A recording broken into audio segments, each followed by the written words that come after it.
Hey guys, tonight we begin with a gentle splash. Though, don't get too comfortable. This isn't a steamy spa or candlelit soak. This is the medieval countryside, where bathing is a seasonal activity, water is colder than a tax collector's heart, and soap is as rare as dental care. You're about to peel back the grimy layers of medieval hygiene, starting right where it hurts, your skin.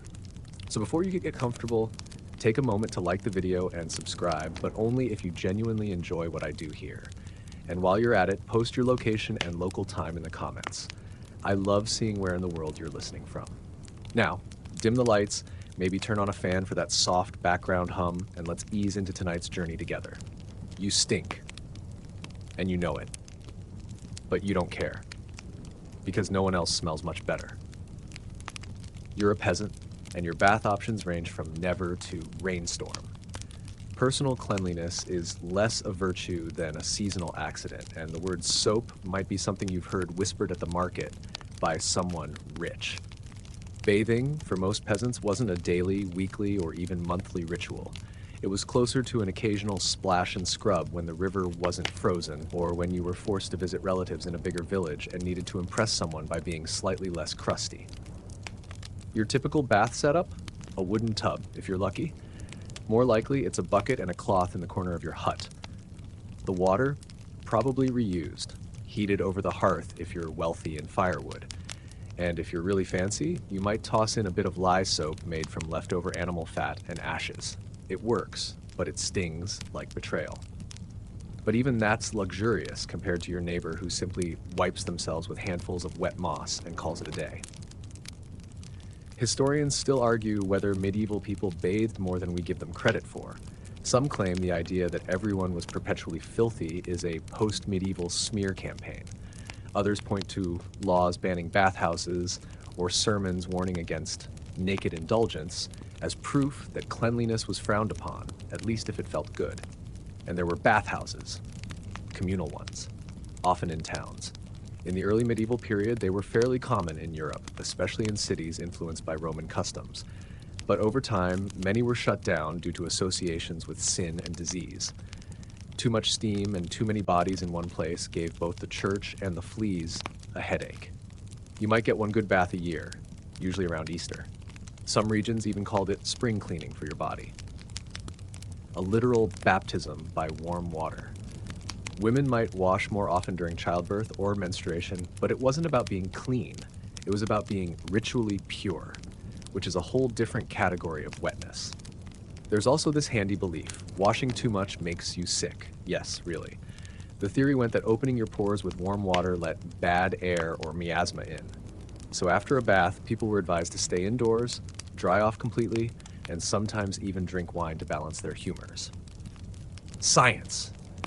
On most days, the closest thing to a bath was standing in the rain with your arms spread and hoping nature did the work for you. You might strip to your shift and let the downpour rinse away the top layer of grime. It sounds kind of poetic, until you remember it's mid-February, the rain is basically knives, and you'll be shivering in a damp tunic for hours. A fringe practice some peasants swore by? Rubbing yourself with sharp sand or ashes to scrub off dirt. Think of it like medieval exfoliation, but with a high risk of rash. Others turned to herbs like rosemary or lavender if you had access to a garden or knew a hedge witch. A bundle of dried leaves dipped in water and rubbed on the skin could mask your natural musk. Temporarily. Children? Forget it. Most kids weren't bathed unless they were born dying or dragged kicking into a river by their mother. Infants might be rinsed, but older kids just ran around covered in whatever they fell into. Mud, ash, pig slop, mystery stew. Nobody blinked. And the smell? You adapted. Your nose just gave up. The human brain is wonderfully talented at tuning out constant odors, especially when those odors are shared by everyone in your one-room hut. There were rare moments of clarity. A noble might pass by on horseback and you'd catch a whiff of rose water or fancy oils. It would smell like heaven, but it also smelled like someone who never worked a day in their life and had servants to scrub their back with goose feather sponges. So you trudge through your medieval morning knowing full well that the layer of grime on your skin might be older than your youngest sibling. But hey, at least it helps with insulation. Dirt is warm. Sometimes. And if anyone gives you side-eye about your odor, You just shrug and say what every good peasant learns by age 12, only the dead are truly clean. Now that you've resigned yourself to being permanently coated in a fine glaze of medieval earth and shame, let's talk about where all that stew, ale, and boiled turnip eventually ends up. Because if bathing was rare, going to the bathroom was even more creative. Toilets? Oh, sweet listener, you precious modern creature. There were no toilets. Not for you, not for your neighbor, not even for the village priest, unless he was lucky enough to live in a monastery. What you had instead was a deeply personal relationship with chamber pots, ditches, buckets, bushes, and if you were feeling adventurous, a brisk walk behind the pigpen. Most peasants handled their business with the same sense of practical despair they gave to everything else. You'd crouch behind your hovel, dig a small pit, and cover it with dirt when you were done. Maybe, if you remembered, if the wind was right. And inside the house, that's what the nightjar was for. A ceramic pot, lovingly placed under the bed or tucked behind the door. You'd do what you had to do, then dump it in the nearest ditch the next morning, possibly right next to your neighbor's dump spot. A true community effort. Except for the smell, which was deeply personal.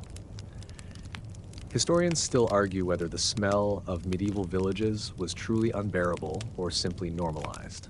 Some claim that the air itself was thick with human waste and rot, especially in warmer months. Others argue that because diets were simpler and mostly plant-based, waste was actually less pungent. Either way, you didn't breathe deep.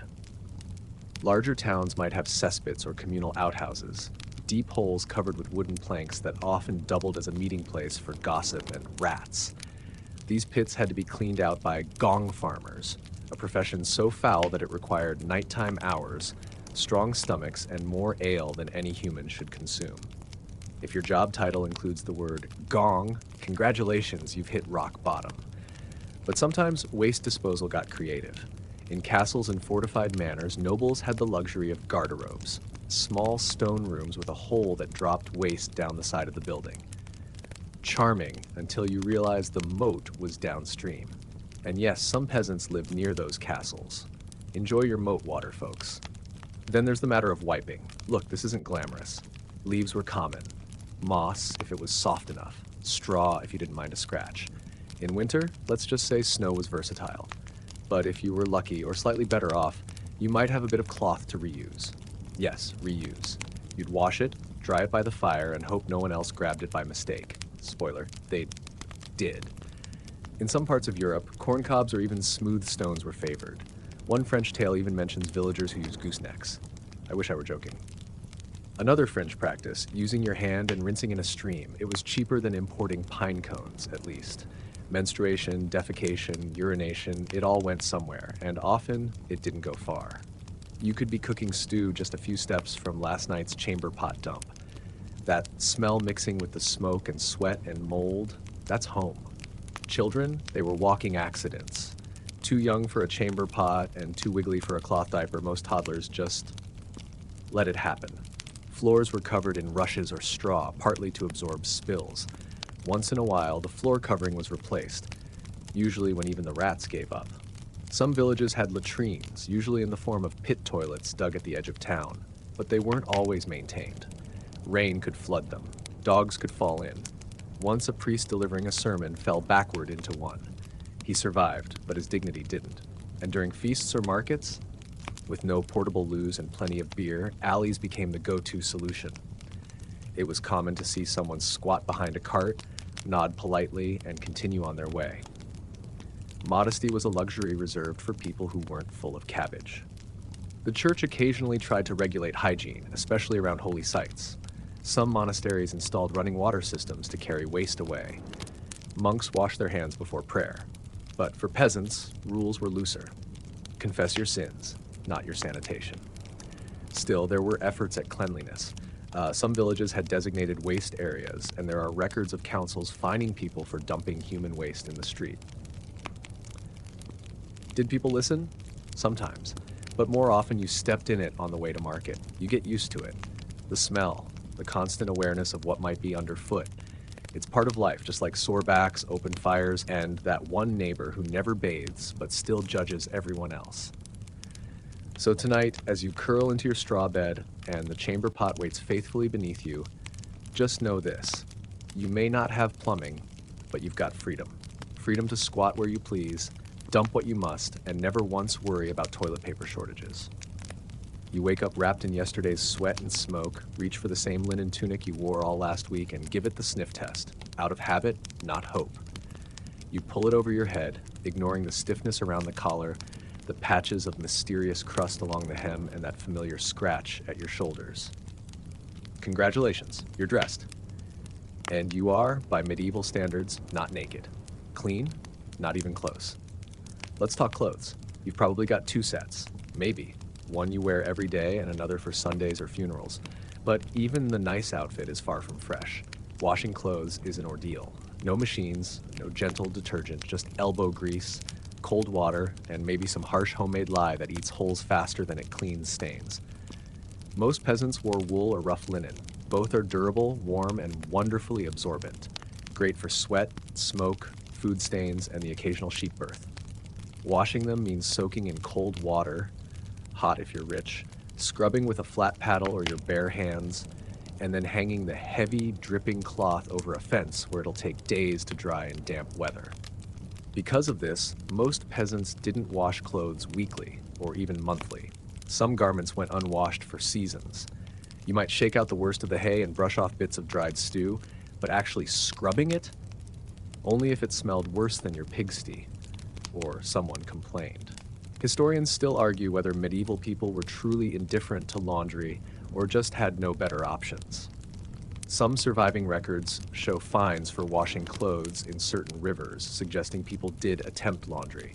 Others suggest the fear of spreading disease made water-based cleaning risky.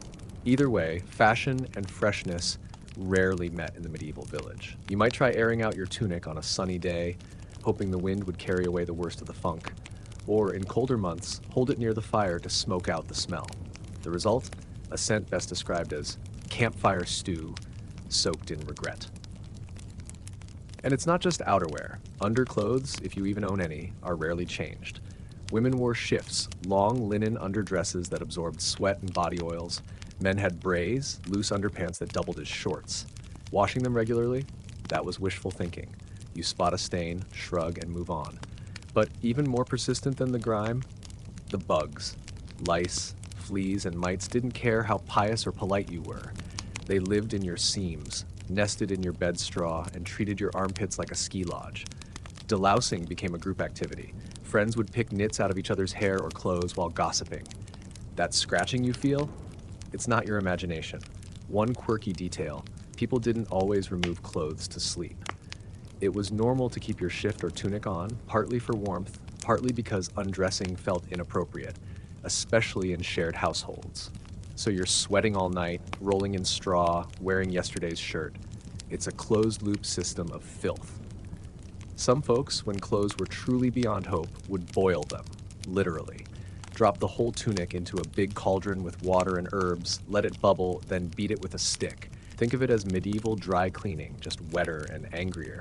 But boiling also wore out fabric, and new fabric was expensive. So instead of replacing clothes, people patched them until they were more whole than tunic. There's a fringe account of folks sewing vinegar-soaked herbs into the lining of their collars to mask body odor. Others wore wooden charms or garlic to ward off disease and the stink. Some even believed that certain colors absorbed less sin or sweat. Spoiler, they didn't. And vanity? Oh yes, it still existed. Despite the mud, the lice, and the mysterious dark spots no one wanted to talk about, peasants cared about appearances within reason. A clean apron or a neatly mended sleeve could be a source of pride. A bright bit of embroidery, even on a dirty hem, might earn admiration. Dirt was expected. Dignity was optional. But even if you didn't mind the filth, your clothes eventually protested. They stiffened, smelled, and tore. You'd have to repair them with whatever thread or scrap you could find. Socks became riddled with holes. Tunics shrank and warped. Eventually they'd become work rags, baby wraps, or additions to the never-washed bed pile. And as the seasons changed, so did your smell. Summer brought new waves of sweat and mildew. Winter introduced damp wool and smoky fireside funk. Spring, that was mud season. Autumn, mold, and pig manure. Your clothes told the story of the year, whether you wanted them to or not. So when someone tells you medieval peasants didn't change clothes often, they're not being dramatic. They were dressing for survival, not for fashion. You weren't trying to impress the local blacksmith. You were just trying not to freeze, rip your only tunic, or get lice in places you couldn't scratch in public. And tonight, as you hang your stiff shirt on a wooden peg and crawl into your equally unwashed bed, you let out a sigh. One more day done. One more outfit endured. Tomorrow, you'll put it back on, just as you always do. Because medieval life didn't care about your laundry. It just wanted you clothed enough not to scare the livestock. You reach for the wooden door latch, fingers stiff from the morning chill, and it sticks, because your hands are coated in a thin film of yesterday. Smoke, pig fat, maybe turnip peelings. You rub them on your tunic. No better. You sigh and reach for the door again. Welcome to medieval hand hygiene, or more accurately, the lack thereof. In your world, hands are tools. They churn butter, twist rope, scrape hides, and wring out sheep. They slap backs and pick herbs, and sometimes on a lucky day, they steal a warm pie cooling on a windowsill. But clean? That's optional. Soap, as we know it, did exist. Kind of. It was usually a mixture of animal fat and wood ash, rough on the skin, slippery when fresh, and stinky when old. It didn't foam, it didn't smell like lavender, it didn't even come in bars. It came in greasy clumps or bowls you had to scoop from. If your family was fortunate enough to have any, you used it sparingly and only when truly needed. Soap wasn't for everyday use. It was a tool for tough jobs like laundry or ritual washing. More common was the rinse and wipe technique. Plunge your hands into cold rainwater, scrub off the worst of it with straw or a rag, dry on your apron, and carry on. You didn't expect spotless palms. You just hoped for something close to non-sticky. At mealtime, hands mattered a little more. Communal eating meant you were sharing trenchers, stale bread plates, and passing bowls of stew, which meant your hands touched everyone's food eventually. So before the evening meal, you might take a moment to rinse, especially if the local lord, priest, or judgmental aunt was present. But even then, it was mostly ceremonial. A swirl of fingertips in a basin, a quick flick of water to the ground, and back to business. Historians still argue whether medieval peasants were more aware of hand hygiene than we assume. Some evidence shows washing stations outside churches and chapels, suggesting religious rituals included purification. But outside those moments, hand washing was more about courtesy than sanitation. Germ theory hadn't been invented yet. If you got sick, it was bad air, bad spirits, or bad luck, not your grubby hands. There were fringe practices too. In some rural areas, people rubbed their hands with herbs like thyme or mint to mask odors or cleanse the skin. Others used vinegar as a disinfectant, not because they understood bacteria, but because it stung and smelled strong. A common superstition, rubbing your hands with garlic protected you from the plague. It didn't, but at least no one stood close enough to argue. Combs? Combs mattered more than clean hands. In fact, combing your hair or beard was sometimes considered a form of spiritual hygiene. A nice carved wooden comb or one made from animal bone was prized. And since combs helped manage lice, they were worth every splinter. Some were even worn around the neck like a lucky charm. You might not wash your hands, but you'd comb your hair while squatting by a bush. Priorities. Warts and sores were common, especially around fingernails. Cuts festered fast. You didn't have antibacterial cream, you had spit, honey, or nothing. And the dirt under your nails wasn't from one day. It was a running collection of weeks of labor. If you ever broke a nail, it wasn't just painful, it was practically a curse. And those lovely medieval kitchens you imagine? Think again. You cook with your bare hands, toss raw meat into stew pots, stir with sticks, taste with your fingers. You wipe them on your apron, you wipe them on your sleeve, you wipe them on the dog, then you go back to kneading dough. Bon appetit. But it's not all gloom and grit. There's a rhythm to it. Your hands tell the story of your day. Blisters from the plow, soot from the fire, milk from the morning churn. In a weird way, they become badges of honor. A clean hand? That's a hand that hasn't worked. And in a peasant village, that's suspicious. Sometimes, after a feast or festival, you'll see someone rinse their hands with scented water. Just a splash from a jug poured by a child or apprentice. The scent? Rose, if you're lucky. More often, rosemary or marigold. A little gesture that says, yes, I'm covered in goose fat, but I care. And for the faithful, there's always holy water. Dipping your fingers in the basin as you enter the chapel isn't about germs, it's about grace. But still, for a moment, cool water slides over your knuckles, and maybe, just maybe, it helps. So you go through your day with hands that carry the entire world, the fields, the fire, the food, the mess. You grip your wooden tools with confidence, not worrying about the stains. You eat with those same hands. You kiss your child's forehead. And as you lie down at night, your fingers curl into fists full of straw. No sanitizer, no scented lotion, just hands that hold the story of survival. Your hands may be dirty, but your hair? Oh, it's a masterpiece of medieval maintenance, or at least a battlefield. The morning sun catches strands of tangled brown as you run your fingers through it, only to stop midway. There's something stuck. Is it a twig, a breadcrumb, possibly a louse funeral? Doesn't matter. You tug gently. It doesn't move. You stop tugging. Hair hygiene, dear listener, wasn't about shine and volume. It was about survival. About keeping things out of your hair more than making it look good. That silky herbal shampoo you know and love doesn't exist. Your options are water, ashes, vinegar, or, if you're feeling extravagant, a raw egg cracked over your scalp, rubbed in with vigor and rinsed with rainwater. For protein, your comb, if you have one, is made of wood or bone, lovingly carved and likely shared between the entire family. It's not just a grooming tool, it's a weapon. Against lice, against tangles, against the small army of things trying to colonize your scalp. Most peasants didn't wash their hair often. In fact, you're more likely to powder it with crushed herbs or scented chalk to mask the smell than rinse it with water.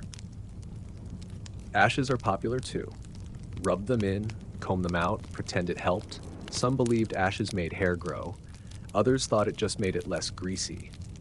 Everyone agreed it left a mess on your shoulders. Historians still argue whether medieval people cut their hair frequently or let it grow wild. Some artwork shows peasants with short, bowl-shaped cuts. Others show long braids or tied-up knots. The truth is probably both. Practicality ruled. If it got in the way of farming, you chopped it off. If it didn't, you braided it back and hoped for the best. For women, especially unmarried ones, long hair was common. It was braided, twisted, pinned up under kerchiefs. Not because it looked elegant, but to keep it clean, or at least contained. Hair hanging loose was considered improper, even dangerous. It could catch fire, get caught in a loom, or just become a nesting site for the village lice. And let's be honest, the lice were a given. Everyone had them. You had them. Your goat had them. Even the Lord probably had them under his fancy velvet cap.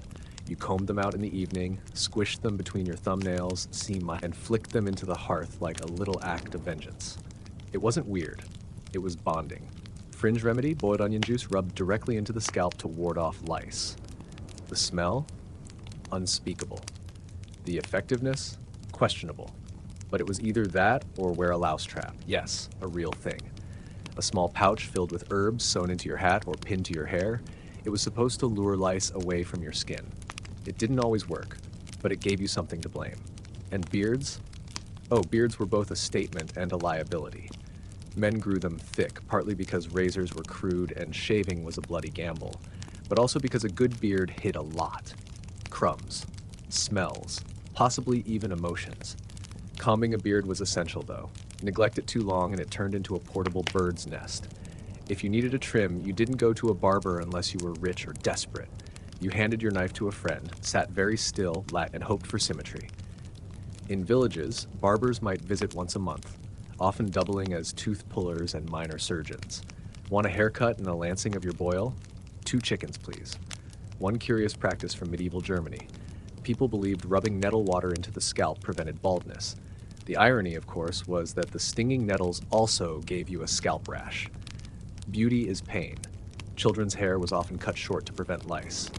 Not out of fashion, just fear. Girls might be allowed to grow theirs longer, but only if the mother had the patience and fingernails to delouse them regularly. Boys got the shears every few months, nothing fancy, just enough to keep the hay from sticking. You didn't shampoo, you didn't condition. You combed, you scrubbed with vinegar or urine, yes, really, and you covered your hair with a coif or cap to hide the sins beneath. Hats weren't just fashion, they were damage control. But vanity still peeked through. On feast days, women might oil their hair with a bit of goose fat mixed with rosemary. Men might trim their beards and burnish their combs. If someone truly caught your eye, you might pluck a flower and tuck it behind your ear. Just don't let it fall into your stew. And when the lice got bad, and they always got bad, you prayed. You prayed for rain to wash it all away. You prayed the comb wouldn't snap. You prayed you could catch just one louse tonight, just for the satisfying crunch. So as you settle into your straw bed tonight, scratching absently at your scalp, just remember, your hair is your crown, and your crown is full of bugs.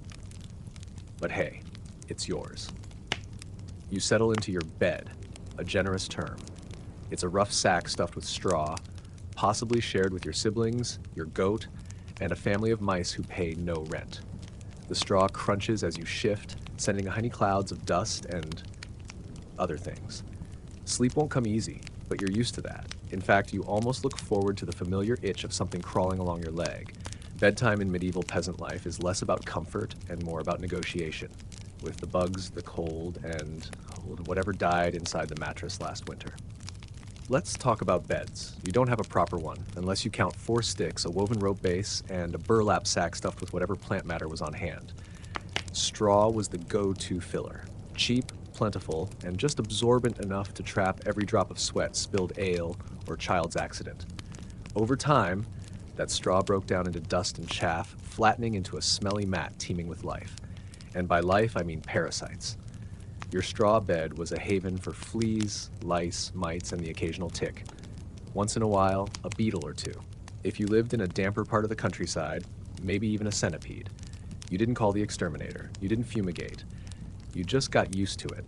A few bites here, a few welts there. It was normal. If it didn't itch, it meant you were dead. Historians still argue whether people refreshed their bedding regularly or just ignored it until the stench became unbearable. Some evidence suggests peasants changed their straw once or twice a year, usually during spring cleaning or when the entire household came down with a mysterious rash. Others claim the straw was replaced whenever the dog refused to lie on it. A practical measuring stick, honestly. The bed was communal. Children piled in together. Parents tucked themselves in wherever was warmest. Babies slept swaddled at the foot of the sack. Sometimes animals were brought in, especially during winter, for warmth. You might have your piglet nestled behind your knees or a chicken under the blanket, if you had one. Wool blankets were prized, but rare. Most peasants slept in their clothes, wrapped in whatever they could find, old cloaks, tattered linen, or straw mats. And then there's the smell. Your bed smells like everything you did that day. Farm work, smoke, dirt, maybe vomit, the sweat of a long day under wool. If your toddler wet the straw, you turned the sack and kept going. If it rained and the roof leaked, you curled up in the driest corner and prayed for morning. You didn't expect comfort. You expected survival. A fringe practice in colder climates involved heating bricks or stones by the fire and wrapping them in cloth to warm the bed. It worked, until one cracked and scorched your toes. In some households, people stuffed aromatic herbs like lavender or mint into the straw in a desperate attempt to mask the smell and ward off evil spirits. Realistically, it just gave the bugs something else to chew on. Pillows were a luxury. If you had one, it was stuffed with feathers, moss, or more straw. Most people used folded clothes or their own arm. A good night's sleep depended less on your pillow and more on whether your youngest sibling stopped kicking you in the spine before dawn. You didn't bathe before bed. You didn't brush your teeth. You might not even remove your shoes. You just collapsed onto the straw, tried not to think about what you were lying in, and hoped no one rolled over and stole the blanket. Again, sleep was not silent either. The thatched roof above you creaked with wind. Rats scuttled overhead. The donkeys snored. Someone in the corner muttered in their sleep. And there was always someone coughing. Always. You learned to sleep through the noise, or you didn't sleep at all. When plague hit, people sometimes burned their bed straw, believing it held illness. They weren't entirely wrong. Straw bedding was a breeding ground for disease-carrying fleas, but unless you had fresh straw ready, burning it left you worse off. So most people didn't bother unless they were already dying. A cheerful bedtime ritual, that. And when love or marriage came along, well, privacy was a suggestion, not a guarantee. You might share your bed with a new spouse while siblings snored 3 feet away. Romantic, isn't it? Still, even in that itchy, smelly, cramped little nest, there was a kind of comfort. The warmth of bodies, the familiar sound of your brother's snores. The creak of the roof telling you it hadn't caved in yet. You didn't need a soft mattress or lavender spray. You needed the assurance that morning would come, and with it, another day to survive. So tonight, as you lie back in your bed of straw, scratching absently at a flea bite, just remember, this is what medieval rest feels like. A truce between you and your parasites. A moment of stillness, if not silence. A pause between one labor and the next. And if you wake up with something nibbling your toes, just nudge it off and roll over. You've got bigger things to worry about. You wake with a start, something sharp between your molars. A sliver of barley husk, a splinter from that wooden spoon you chewed last night, or maybe just a reminder that dental hygiene in your medieval peasant life is more a whispered hope than a practiced habit. You run your tongue along your teeth and grimace. Yep, they're still there, mostly, but you wouldn't bet money on the back ones. Your teeth are yellow-brown, your gum's a bit swollen, and your breath could chase off a wolf. But again, you're doing better than some. You've still got most of your chewing surfaces, and that's considered a blessing. After all, a mouthful of pain is just another part of growing older, like creaky knees or mysterious damp spots on the bed straw. Dental hygiene in the Middle Ages was a strange mix of superstition, folk remedies, and sheer stubbornness. Toothbrushes as we know them didn't exist. Instead, you cleaned your teeth with cloth, sometimes rough linen, sometimes wool, rubbed against your gums with ashes or crushed salt. Not for whitening, mind you, just to keep the fur from growing too thick on your molars. Historians still argue whether medieval peasants had worse teeth than today's sugar-loving masses. Surprisingly, some archaeological evidence suggests their teeth were healthier in some ways. Less sugar in the diet meant fewer cavities. But when decay set in, there were no fillings, no dentists, just pain. A common method for freshening the breath? Chewing parsley, fennel seeds, or mint leaves, if you could find them. Others swore by garlic or cloves, not for romance, but because their strong scent masked something worse. For a few minutes, until your body heat reactivated whatever stew of decay was brewing in your mouth. Toothache?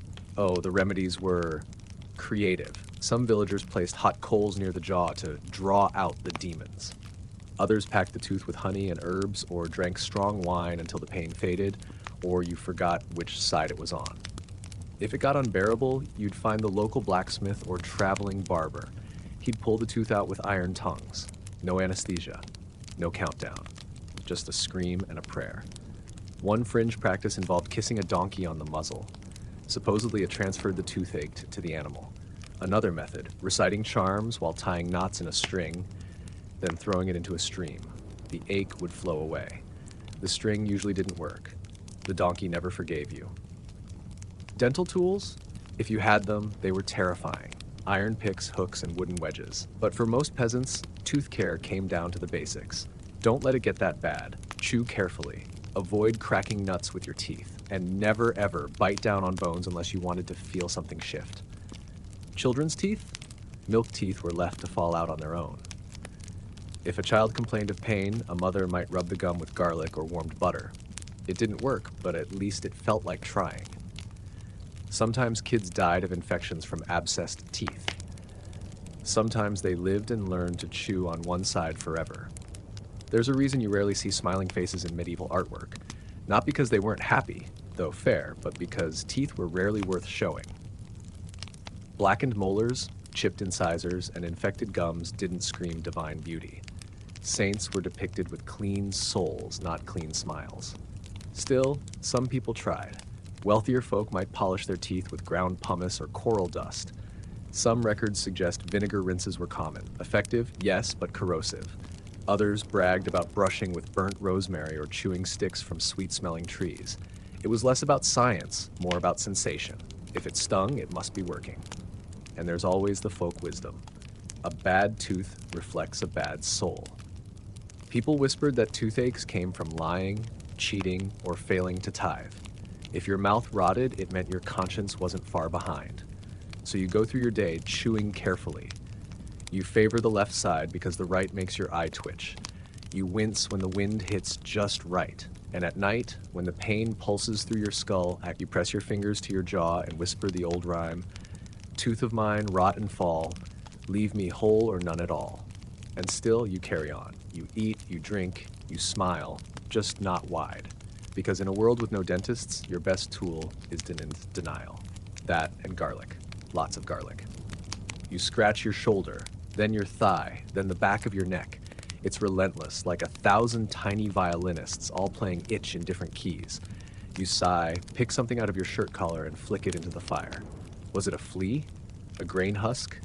A living creature with more rights to your tunic than you? Hard to say. But one thing is certain. In the medieval peasant's hygiene repertoire, parasites weren't a problem to be solved. They were roommates. Let's be honest, everything that could crawl did. Fleas, lice, ticks, bedbugs, worms. The peasants didn't just have parasites, they lived with them. Partly out of necessity, partly because no one could remember a time before the scratching started.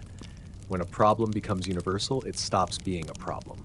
It becomes the background noise of life, like the wind, or goats. Fleas were everywhere, in your straw bed, in your cloak, in your hair. They bit, they jumped, they multiplied like mad. You might crush a dozen before breakfast and still have enough left over to carry you into dinner. A fringe belief was that fleas were attracted to sinful thoughts, so some folks prayed harder instead of delousing. Lice were your closest companions. They nested in your seams, especially at the collar and cuffs. You learned to pick them out while talking to friends or stirring porridge. It became a kind of intimacy. The phrase nitpicking wasn't just a metaphor, it was an actual act of kindness. Lovers combed each other's hair not for beauty, but for survival. Worms? Ah, yes, intestinal freeloaders. Thanks to the lack of hand washing, contaminated food, and shared eating bowls, almost everyone carried a few. You didn't talk about it. You just got used to the occasional stomach pain, bloating, or surprise expulsion. One remedy involved swallowing crushed pumpkin seeds and hoping for the best. Another involved fasting for a day and drinking vinegar. If neither worked, well, you adjusted your expectations. Historians still argue whether peasants had more parasites than their wealthier counterparts or simply lacked the means to hide them. Some records suggest nobility also had lice and fleas, despite their access to cleaner fabrics and occasional baths. Others insist that servants bore the brunt of infestation, passing critters up the social ladder one embroidered hem at a time. There was no medieval equivalent of pest control. You were your own defense, and defense usually meant heat, standing close to a fire to roast out the bugs or boiling your clothes when you could afford the wood. Lice hate heat. Unfortunately, so does human skin. And then there's the folklore. One fringe theory said fleas were punishment for unclean thoughts. Another suggested that wearing a red ribbon repelled bedbugs. People tied herbs into their clothing, tucked sprigs of wormwood or rosemary into their mattresses, or wore charms sewn into linen collars. These didn't kill the bugs, but they might have made you smell slightly better while being eaten alive. Wool? Oh, it was the parasite's penthouse suite, thick, warm, rarely washed. A flea could raise a full family in your sleeve. And because peasants rarely had more than 2 outfits, the bugs never had to relocate. It was a stable ecosystem, like a tiny, itchy village within a village. Even your livestock wasn't safe. Chickens had mites, pigs had ticks, dogs were walking flea festivals, and since you often shared living quarters with your animals, especially in winter, the infestation was beautifully democratic. Everyone suffered. Together. Open wounds were another invitation. With no antibiotics, a flea bite could become infected fast. Scratching too hard led to sores. Sores led to scabs. Scabs led to flies. You learned to ignore the itching, or at least stop scratching once the blood came. Children didn't have that restraint. They scratched raw. Then came fevers. Then came worry. Some tried smoke as a solution. Throw dried herbs on the fire and let the smoke fill the house. The bugs hated it. So did your lungs. But you endured because breathing smoky sage was still better than being devoured in your own bed. In plague years, people suddenly noticed fleas. Funny how a continent-wide death wave can make you reevaluate your hygiene. Some towns tried laws, burning clothes, banning flea-infested beggars, closing bathhouses. Too little, too late. But the association between vermin and disease stuck around, and for the first time in centuries, parasites lost a bit of their social standing. Even so, the average peasant didn't fear fleas. They feared wolves, famine, fire. Itching was just a daily tax, a background irritation you carried like you carried hunger or cold, quietly, persistently. So when night falls and you curl under your scratchy blanket, you feel a familiar tickle on your ankle. You don't even flinch. You reach down, squeeze, and flick the flea into the darkness. Just part of the rhythm. Just part of being alive. And in a world where comfort was scarce, maybe that quiet snap of louse between fingernails was as close to satisfaction as you got. You stand by the fire, your reflection flickering in a pot of boiling barley, and for a moment, just a moment, you wonder, do I look all right? It's a strange question in a world where your mirror is polished metal and your perfume is yesterday's smoke. But you ask it is smoke, but you ask it anyway. Even in the dust and dung of peasant life, vanity survives. Yes, medieval peasants cared about their appearance. Maybe not in the Instagram-ready sense, but in their own rough-hewn way. They absolutely wanted to look presentable. Especially during festivals, weddings, or the rare day off when you might meet someone new at the market. You cleaned up, or at least you tried.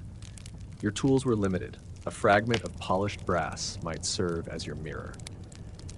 You'd hold it up to the light and squint at the blur of a face, trying to guess how wild your hair had gotten. You'd part it with your fingers, tie it back with a bit of twine, or maybe a ribbon if it hadn't been chewed on by mice. Combs were your main grooming weapon. We've mentioned them before. Wood or bone, passed down from mother to daughter, or shared among siblings like sacred artifacts. They were used daily, not just to manage lice, but to look decent. People didn't like the appearance of tangles any more than you do. A tidy braid or a smoothed down cowlick went a long way in saying, I made an effort today. Clothes, as tattered as they were, could still be arranged just so. A neatly mended hem, a pin that fastened your cloak without drooping. Even the way you folded your headscarf mattered. For men, a belt tied neatly or boots scrubbed free of dried manure might earn a glance from the baker's daughter. Historians still argue how much fashion filtered down to the lowest classes. Most agree peasants had little access to trends, but that didn't stop them from mimicking what they saw in wealthier folks, draping their cloaks like the gentry, trying new styles of caps, or adding a colored thread into their otherwise dull tunics. It was a way to feel human, dignified, a little rebellious. And oh yes, scent. You smelled like your work, your hearth, your animals. But there were little tricks. Sachets of dried lavender or rosemary sewn into underclothes or tucked inside cloaks were surprisingly common. Not everyone had them, of course, but even the idea of sweetening the body shows that people cared. You might not be clean, but by God, you could smell intentional. One quirky tradition found in northern villages: rubbing crushed rose hips or juniper berries onto your cheeks before a gathering. The berries gave a flush of color and a strong, earthy scent that masked even the most ambitious barn stench. Another fringe practice involved burning a sprig of sage and letting the smoke swirl under your arms. Aromatherapy, medieval edition. Makeup wasn't entirely out of the question either, especially for women. Peasant girls might redden their lips with beet juice or stain their cheeks with crushed berries, not daily, but for feasts or saints' days. Coal, made from soot and fat, was sometimes used to darken lashes or line the eyes, especially in regions where Roman traditions lingered. You weren't trying to seduce the town, you were trying not to vanish into the mud. And let's not forget teeth. We already talked about the brushing or lack thereof, but when it came to vanity, people knew a blackened mouth could ruin your chances with that flax-haired neighbor who barters eggs. So you chewed mint, rinsed with vinegar, or swished wine in your mouth before important conversations. Bad breath wasn't romantic in any century, but even with the dirt and grime, there was pride.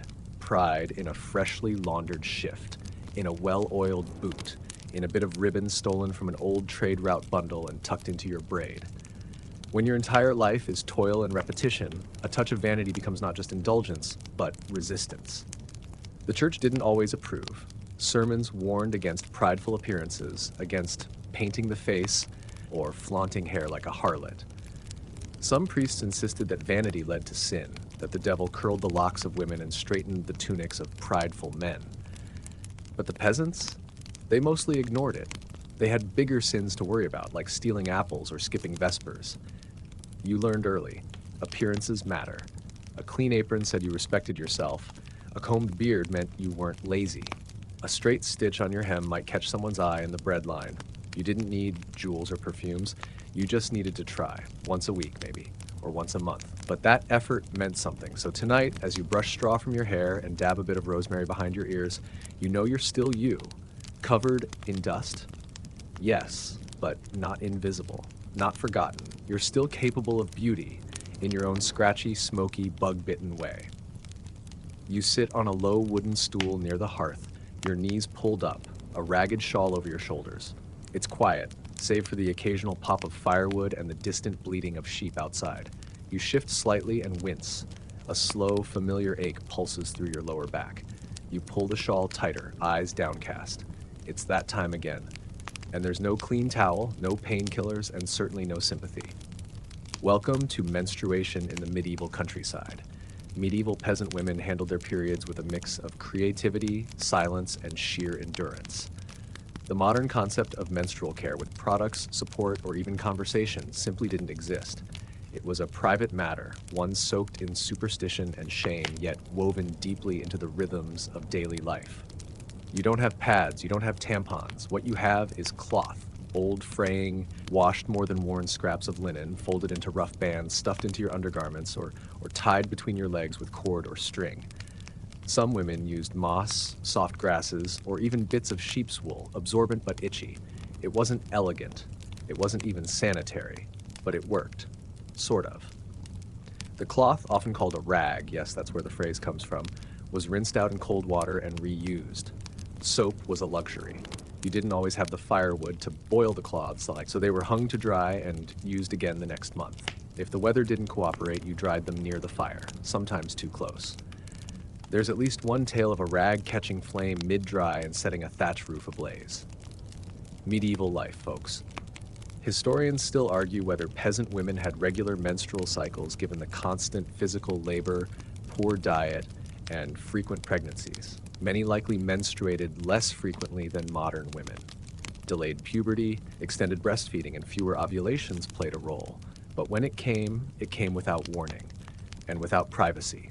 There were no bathrooms, no closed doors, just the corner of the hut, a blanket drawn around you, maybe a stern mother or older sister whispering that you'd better not bleed on the rushes. You'd go about your work anyway, kneading bread, tending goats, hauling water. Pain didn't earn you a day off. If anything, it earned you ridicule from your brothers. Cramping? You might clutch your belly and chew on willow bark, the poor man's aspirin, or sip boiled nettle tea, which some believed moved the blood. Others simply gritted their teeth and waited it out, eyes half closed, rocking gently as they churned butter with one hand. Fringe remedies were many. In the south of France, a woman might wear a belt made of braided herbs to ease the monthly flow. In the north, some carried carved wooden tokens shaped like the moon. Popular belief: if your flow stopped suddenly, you had angered the spirits of the woods, or worse, you'd been cursed by a jealous neighbor. You might even be told to rub a clove of garlic on your feet and dance in a circle. Does it work? No. Did it matter? Also no. There was a darker side, too. Menstruation was considered unclean by both the church and many village customs. You couldn't take communion while bleeding. Some priests advised that menstruating women stay away from holy relics, lest they dim the power of the saints. A girl might be blamed for a spoiled stew or a sick animal just because her monthly blood had arrived. It was superstition laced with patriarchy and plenty of fear. Still, the women talked quietly around the wash basin while combing each other's hair. The older ones taught the younger ones how to fold cloth to avoid chafing, how to sit so the pain eased a little, and which herbs helped calm the nerves. It wasn't science, but it was survival. And it made the difference between crying alone and enduring together. And yet some women did find moments of quiet strength in it. The monthly bleeding, as uncomfortable as it was, reminded them that their bodies were working. Still fertile, still strong, still tethered to the same cycles that turn the moon. There was pride in resilience, in bearing the burden silently, in knowing that no matter how much it hurt, they could still carry a basket of turnips on their head and walk uphill through the snow. Twice. Men rarely understood it. Some avoided their wives completely during the Red Week, others became inexplicably kind, offering a stolen apple or milking the goat themselves.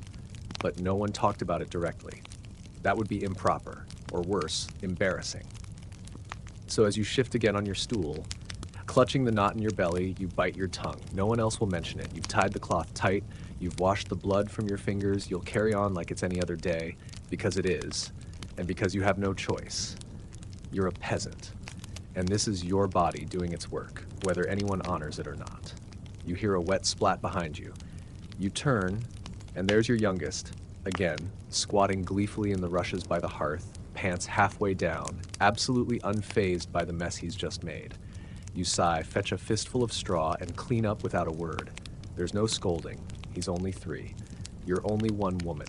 And medieval child hygiene is, well, a work in progress. Let's be clear, children were not clean. They were not expected to be clean. They were tiny, sticky bundles of chaos wrapped in secondhand tunics, usually barefoot, and always covered in something. Dirt, ashes, goose droppings, whatever they'd rolled in 5 minutes ago. The good news? No one expected otherwise. From birth, medieval peasant children entered a world with minimal sanitation. Babies were swaddled tightly in linen, arms pinned, legs bundled, then laid in cradles filled with straw or moss. Swaddling was supposed to protect limbs from warping, but it also kept messes contained. Kind of. Diapers, as we know them, didn't exist.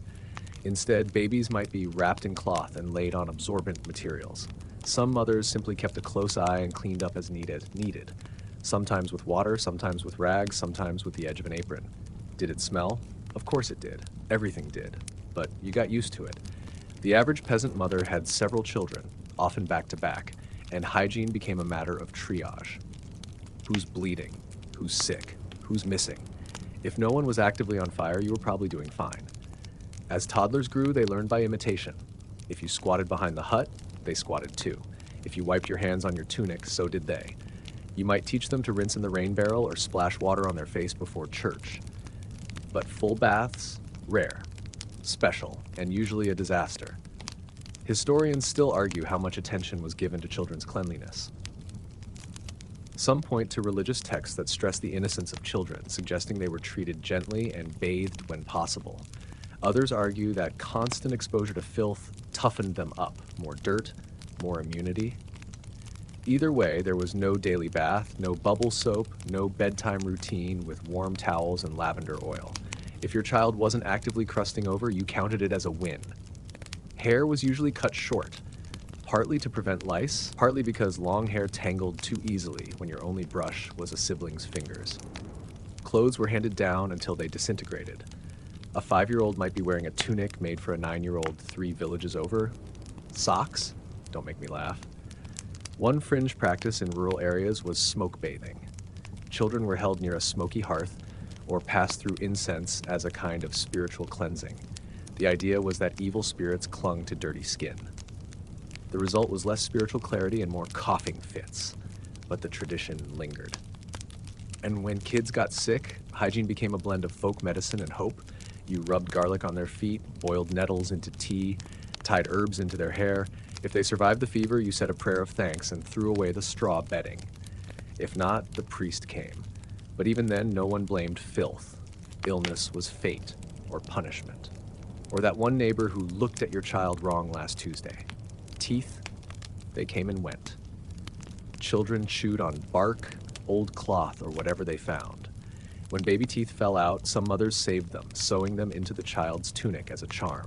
Others tossed them into the fire or buried them beneath the threshold so the new tooth would grow strong like a root. Toys, if they existed, were wooden, shared, and unwashed. Dolls were rags tied together. Pigs, bladders made excellent makeshift balls. Every object was a mouth object. Hygiene wasn't part of playtime, it wasn't even in the same universe. Yet there was affection. Mothers wiped dirty faces with spit-polished thumbs. Fathers lifted mud-slick toddlers high and laughed. Children were kissed, rocked, sung to. Clean or not, they were loved. But make no mistake, childhood didn't last long. By age 7 or 8, a child was expected to help with chores, care for animals, and carry water. Hygiene stopped being an indulgence and became a reflection of labor. You worked, you sweated, you scratched, and you moved on. So as you tuck your children into the straw pile tonight, brushing the hay from their hair and ignoring the questionable stain on the hem of your daughter's shift, you don't think about hygiene in the modern sense. You think about health, about survival, about getting them to adulthood with all their fingers. Because in a world where soap was rare and parasites were friends, the best you could offer was warmth, care, and just enough water to rinse off the worst. And maybe, just maybe, a comb that hadn't lost all its teeth. You hear the shouting before you see the steam. Just past the row of market stalls behind the butcher's booth and the gossiping fishwives, a low wooden structure pumps smoke into the crisp afternoon air. Inside, it smells like damp wool, old sweat, and rosemary.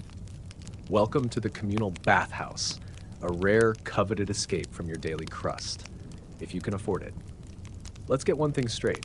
While peasants didn't bathe often, they weren't entirely strangers to the idea of washing. Communal bathhouses, especially in towns and cities, offered an occasional chance at full-body cleanliness. You paid a few coins or traded goods, stripped down, and sat in steaming wooden tubs with strangers, chatting while someone ladled hot water over your back. Awkward, incredibly, but also the cleanest you'd ever feel all year. These bathhouses were gender segregated, mostly. Some alternated men and women by the day, others by time slots. Some didn't separate at all, especially in smaller towns. That's where the rumors started. The bathhouse wasn't just for washing, it was for fraternizing. If the soap suds didn't get you excited, the stolen glances might. Historians still argue whether bathhouses were respectable or scandalous. Some were family-friendly spots with mothers bathing children and old men soaking creaky knees. Others were more spirited. The church certainly had opinions. Sermons condemned mixed bathing, warning of temptation and sin. A sweaty bathhouse filled with giggling villagers? Scandalous. Sinful. Suspicious. Naturally, people loved it. And why wouldn't they? It was warm, for one. In a world of cold rivers and icy winds, stepping into a steam-filled room was like stepping into another universe. You'd scrub yourself with a bundle of herbs, pour water from a kettle, and if you were fancy, use soap made from lye and animal fat. Most of the time, though, you just scraped your skin with a flat tool called a stregel, borrowed from Roman traditions. You left your clothes in a pile, hopefully watched over by someone trustworthy, and entered the main room in your shift or nothing at all. Modesty took a backseat to hygiene, at least for the first 5 minutes. After that, the banter started. Gossip, trade deals, arguments. The bathhouse wasn't just for cleaning. It was the medieval version of a social club, a courtroom, and occasionally a romantic hideaway. There were fringe traditions, too. In some towns, it was common to fast before bathing, so your body wouldn't overheat. In others, people brought coins to throw into the water for good luck, or to pay off minor curses. One peculiar tale tells of a man who swore his warts disappeared after soaking beside a blacksmith. Miracle? Maybe. Or maybe just strong soap. Of course, not everyone could afford the bathhouse. Rural peasants like you might only experience it once or twice a year. You might save up coins for Easter or harvest time and make the journey to town just for that steamy reward. You'd return home pink-faced, raw-skinned, and lighter in spirit. If lice were gone, even better. If not, well, they'd be back anyway. But bathhouses had a darker side too. Disease. Crowded rooms, reused water, warm, moist air became breeding grounds for illnesses. Skin infections, eye diseases, and eventually, plague. The same warm bath that soothed your muscles might also soak you in bacteria. Once people noticed the link, bathhouses fell out of favor, especially in plague years. The church doubled down. Cleanliness was vanity. Nakedness was sinful. The soul mattered, not the body. Monks wrote about the dangers of public bathing, and many towns began shuttering their bathhouses altogether. By the late medieval period, many were repurposed as storage, stables, or homes for the unlucky. Yet for a time, they were treasured. A bathhouse visit could be a date, a birthday treat, a reward for good harvest. There are surviving records of townsfolk bathing before weddings, before major feasts, or after childbirth. One German town even celebrated Bath Day as a minor festival, complete with singing and cider. And the experience itself? unforgettable. You'd start stiff and self-conscious, but by the end you were nodding off in a warm puddle, your fingers pruned and your worries scrubbed away. You'd step into the evening chill with damp hair, cleaner skin, and a feeling not of luxury, but of being reset. So tonight, as you curl back into your itchy straw mattress, you remember the last time you felt truly clean. Maybe it was a year ago. Maybe more. You remember the warmth of the water, the laughter, the squeak of wet wooden floors. You remember your neighbor borrowing your soap and never returning it. And you smile, because even in a life of dirt and sweat and fleas, you had that one glorious day when everything, just for a little while, washed away. You wake coughing. Again, the air in your hut is thick with smoke from the damp firewood, the straw mattress is colder than it should be, and your nose is bleeding for reasons you don't quite understand. But there's worse news. Someone down the lane has died. No one knows from what, but everyone knows what it means.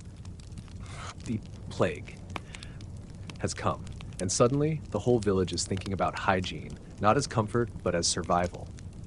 In normal times, your neighbors might tolerate a bit of filth, but when disease starts knocking, everything changes. People start whispering about bad smells, corrupted air, and invisible forces in the night. Suddenly, the same pigs you've always shared a yard with feel suspicious. The straw bedding smells like death. The muddy well water makes you hesitate. And while no one quite understands bacteria or viruses, they do know this: sickness smells wrong. And so, cleanliness, however crude, starts to matter. Some peasants try to bathe more often. You see smoke rising from the riverbanks as villagers heat water in blackened pots and strip in the open to scrub away the stink. You might even burn your old tunic and patch together a new one from your brother's funeral shroud. Fresh clothes feel safer, or at least holier. Historians still argue whether plague outbreaks genuinely encouraged better hygiene among the poor or just fed superstition. There's evidence of increased washing, more herbal fumigation, and efforts to clean homes and streets. But there's also a spike in magical charms, garlic necklaces and people carrying sachets of dried herbs under their arms. Plague posies, they called them. The smell was supposed to ward off the sickness. Spoiler, it didn't.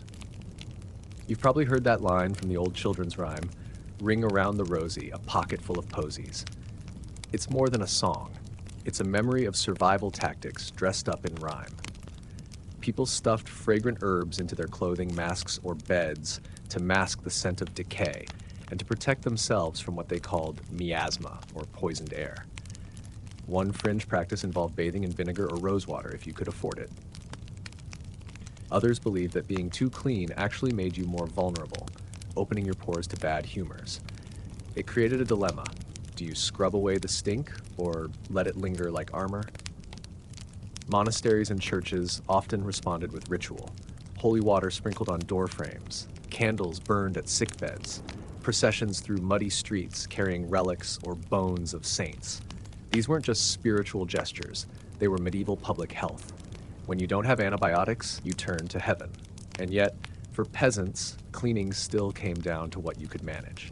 You might scrub your hands with ash, boil your linens, if you had any, to smoke out the devil. There's even a record of people laying in cold rivers, praying the water would wash away their sins and symptoms. But no amount of scrubbing could fully protect you. Fleas still bit, rats still scurried, and death still came, sometimes in waves, sometimes overnight. Entire households might vanish within days. People began to suspect each other. Who wasn't washing? Who hadn't lit incense? Who let their waste pile too close to the path? Hygiene became a measure of morality. If your home stank, it wasn't just a bad sign. It was a sign of bad character. And that's when the blame started. Foreigners, witches, beggars, anyone who looked different or smelled wrong was cast out, beaten, or worse. Fear has a way of turning cleanliness into judgment, and judgment into punishment. Still, there were efforts to keep things clean. In cities, some guilds started organizing street cleanings. Barrels of water were set out, bathhouses were reopened, and then closed again as fear of contagion rose and fell. Even in tiny villages, the smell of burning herbs became common. People washed their floors with salt water, washed their feet with vinegar, covered their mouths with damp cloths, anything to feel less vulnerable. Even death had its own hygiene. Bodies were sometimes burned or buried far outside the village. Priests held quick services standing at a distance. If your family member died, you washed them with wine or scented oil, if you could find it. If not, just water. The act mattered more than the method. Some peasants took it further. They shaved their heads to rid themselves of lice, boiled every cloth item they owned, slept on wooden planks instead of straw. Some even refused to eat food touched by others. Isolation was the closest thing to quarantine, and those who could manage it often survived. And when the worst passed, you looked around at the broken world and slowly returned to your dirty routines. But maybe you kept one habit. Maybe you washed your hands more, lit a sprig of rosemary now and then, or whispered a charm when you brushed your cloak. Because hygiene, once born of desperation, sometimes became tradition. So tonight, as you lay beneath your patched blanket, the air still thick with herbs and worry, you try to sleep with a cleaner conscience, and maybe a slightly cleaner face. You did what you could. In a world with no answers, that has to be enough. The chapel bell tolls softly in the misty morning, its echo carrying across fields still slick with dew. You pull your cloak tighter and glance up the hill to where the monastery sits, stone walls, tidy paths, and an almost unnatural quiet. You've heard stories. Inside those walls, the monks are cleaner than the rest of you. Not bathe in wine clean, but still cleaner. Today, you're delivering a basket of turnips to them, which means a rare glimpse into how the holy half lives. And yes, it smells better. Monks weren't exactly rolling in luxury, but when it came to hygiene, they had a few clear advantages. Clean water, schedules, a reason to care. Unlike peasants who scrambled just to survive, monks followed rules. Rules about bathing, grooming, washing hands, and keeping clothes in decent condition. For many religious orders, cleanliness wasn't just health, it was godliness. Historians still argue how consistent this cleanliness really was. Some say monks bathed regularly, at least every couple of weeks. Others suggest only hands and feet were washed often, while full baths were reserved for illness or penance. But one thing is clear. If you were lucky enough to be a monk, you stood a better chance of dying with fewer fleas. Bathing was part of the monastic schedule. Some orders required regular washing of the feet before communal prayer. Others included baths in their weekly routines, though often with cold water since warmth was considered indulgent. You could soak, yes, but you couldn't enjoy it. No candles, no humming Gregorian spa tunes, just soap made from herbs and ashes and the sound of your own teeth chattering. And about that soap, monasteries often made their own. Simple, functional, and absolutely stinging. Made with leftover fat, lye, and sometimes rosemary or sage, it was harsh but effective. Monks even distributed soap to the poor when they could spare it, though peasants often saw it as a luxury they weren't sure how to use. Hair was kept short, very short. Tonsures, the classic ring of shaved scalp around a crown of hair, weren't just for devotion. They also made lice easier to spot. Beards were often trimmed, if not forbidden entirely. And if you were caught with too much pride in your appearance, well, that was a sin.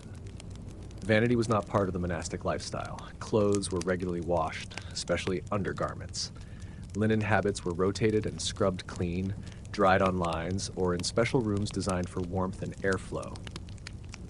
You even hear whispers about monks who boiled their robes once a season. Imagine that.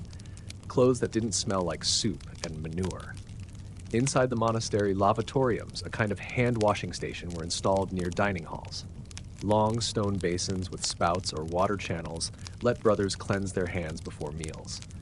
It wasn't always clean water, and there was no soap, but the act itself mattered. It was ritual, a symbolic purging of the world's filth. And monks combed. Oh, they combed religiously. Combs were often personal possessions, sometimes carved with crosses or inscriptions. Monks combed their hair daily, not just for neatness, but as an act of discipline. Some orders even required combing before prayer. Enter the house of God with a clean soul and a tidy part. Probably. But not all monks were squeaky clean. There were exceptions. Some orders emphasized asceticism, extreme denial. For these men, dirt was holy. Filth showed detachment from the body. One particularly pious monk was said to have worn the same robe for so long that it fused to his skin. People came to see it, not to admire it, mind you, just to confirm it hadn't turned into moss. A fringe belief held that fleas were divine punishments, sent to test a monk's patience. Endure the bites without complaint, and you earned grace. Swat at them, and you showed weakness. Some monasteries even had fleas carved into the margins of their prayer books, tiny reminders to suffer with dignity. Still, when plague or sickness came near, monasteries often became havens. Their stone walls, organized schedules, and semi-regular hygiene meant a lower risk of infection. Not zero, many monks died during outbreaks, but lower. Enough to make peasants wonder whether cleanliness was truly next to godliness. And they weren't completely cut off. Monks taught peasants how to make simple soap, how to boil water for washing, how to use vinegar to rinse wounds or clean clothes. Sometimes a traveling friar would arrive in your village, offering not just prayers, but a bar of scratchy soap and advice on how to wash a festering cut. Some monasteries had gardens dedicated to hygiene. Not for beauty, but for medicinal herbs. Rosemary, lavender, thyme, mint. Used to scent rooms, cleanse bodies, and keep away both fleas and evil thoughts. You'd occasionally receive a small bundle of these herbs for trade or alms, and you'd bury your nose in it like a starving man with bread. And so, as you leave the monastery gates with your empty basket and a faint whiff of rosemary still clinging to your shawl, you wonder what it might be like to live in that kind of order. No goat in your bed, no lice in your collar, no shouting children, just the gentle scrape of a comb and the scent of sage in the air. But then again, no singing, no stew, no midnight gossip. Just silence. Clean, sacred silence. You scratch your shoulder absently and walk home. It's nice to visit. But your straw pile is calling. The wind picks up as you trudge the last few steps to your hut, the scent of smoke and wet hay curling into your nose like a familiar lullaby. You step through the crooked door, shrug off your cloak, and sigh into the quiet warmth of your single-room world. It's not fresh, not in any modern sense, but it's yours. The sour scent of sweat-soaked wool, the earthy undertone of packed mud, and that ever-present hint of goat, that's home. You no longer notice it. Not really. That's the final lesson of medieval hygiene. You stop smelling it because it's everywhere. It's in your clothes, in your hair, in your breath. It clings to your skin like a second tunic. You sleep in it, work in it, pray in it. When you're lucky, you wash just enough to make space for a new layer. But the idea of being clean as we know it today, fresh, perfumed, scrubbed down to the pores, that simply isn't the goal. The idea that people didn't notice the smell? Entirely true. You don't notice what you grow up with. When everyone is coated in soot, hay dust, animal fur, and the sweat of unwashed toil, your brain adjusts. You filter it out. The exception is what stands out. The nobleman doused in rosewater. The monk with that minty scent of boiled habit and basil. Or once in a rare while, yourself after a bathhouse visit, smelling like burnt rosemary and damp soap. But those moments pass quickly. By the time you've walked home, your boots caked in manure and your tunic reabsorbing your daily labor, you've returned to baseline. You may as well have skipped it. Even so, you remember that moment of contrast, and you wait months, maybe years, to feel it again. Historians still argue whether medieval peasants had a word or even a concept for body odor the way we do. Some records refer to stench, but often it's linked to illness, rot, or sin, not just the natural scent of humanity. Odor was interpreted through a spiritual lens. A foul-smelling person might be seen as impure, morally suspect, or cursed. But not because they skipped deodorant, because something was wrong with their soul. The truth is, you probably didn't smell bad to your fellow villagers. You smelled like a person, like effort, like weather, like onions and sheep. No one leaned in and recoiled. No one sprayed you with herbs. They smelled the same. You might have a few tricks, burning pine branches to freshen the air, hanging herbs from the beams, or even setting a bowl of vinegar near the hearth. These didn't remove odor, they just fought for dominance. In the summer, you might hang your bedding in the sun and swear it smelled better afterward. In winter, you might burn incense made from dried dung and sage. Not glamorous, but vaguely sacred. Fringe practices took it even further. Some folks believed in sweat purification, wrapping yourself in a thick cloak, sitting near the fire until you sweated profusely, and then wiping yourself down with rough cloth. Others simply stood in the rain, arms out, eyes closed, hoping it would be enough. It wasn't, but it helped. Even love didn't stop for smell. Courtship happened despite the filth.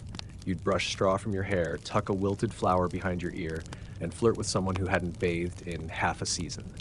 If they smiled, it meant they saw you, not just the grime. And in a way that was more romantic than any bouquet of roses. There were, of course, limits. If someone truly stank, like death on toast level, the village noticed. You might be told, gently or not, to clean up. That level of odor suggested disease, demonic possession, or a long overdue burial. But for the average person, the daily grime was just life. It wasn't offensive. It was human. So you settle onto your straw bed, cloak draped over your feet, and let your eyes adjust to the flickering glow of the dying fire. The smells rise around you, your skin, your clothes, the dog curled at your knees, and you feel calm. Not because it's clean, but because it's yours. Because this is what survival smells like. This is what the living, breathing world has always smelled like. And though no medieval peasant would use the phrase self-care, you've done your version.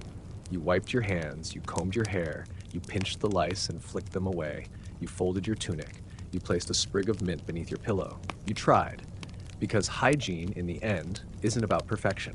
It's about trying a little at a time in between hauling water and chasing chickens. It's about dignity in the dust. Now rest, weary traveler. You've earned it. Word count, wind down. And now, as the last of the hearth's warmth fades into ember glow and your straw mattress settles beneath you, let the sounds of the medieval village melt into the soft hush of night. The scratching stops. The smells soften. Even the cold air slipping through the thatch feels gentler than before. You've made it through another day. A day of dirt under your nails, smoke in your hair, and sweat on your brow. But you've also found small comforts, a warm cup, a quiet corner, a well-worn comb. Maybe you don't have soap or a toothbrush or a private place to wash, but you have routine and resilience. You have community. You have strength. Let go of the noise of the present, its deadlines, alarms, and glowing screens. Drift back to this world where life was slower, if messier, where people bore their burdens with grit and laughter, even while scratching at their collars, where survival wasn't pretty, but it was powerful. You are not in that world, not really, but you've walked through it tonight. You felt the fire's warmth and the straw's prick, smelled the ash and wool, heard the clatter of wooden spoons, and whispered prayer. And now you can let it go. So inhale, slow and deep. Let the past dissolve.